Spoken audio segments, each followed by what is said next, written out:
Importante, ipasihan tayo para ma-release ang search warrant. Kasama na dun yung warrant of arrest si Atty. Alon. Sa search warrant, kailangan makahanap tayo ng anumang ebidensya makakaturo sa koneksyon ni Atty. Renan sa mga krimen.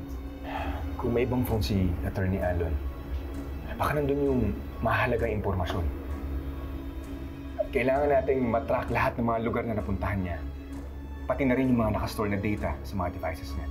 Kasama sa search warrant ang bahay, garahe, kotse, lahat ng may electronic devices sa bahay, lalo na yung may mga GPS, para ma-retrieve at ma-verify natin yung location history niya. So, pwede na tayong maghain ng reklamo sa piskalya para mag-grant na yung release ng search warrant at warrant of arrest from court. Kaluray na dun po muna tayo mag-focus.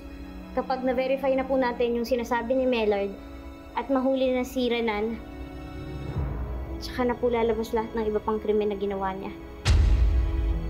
Kailangan na po nating mapatunayan lahat ng krimen na ginawa niya.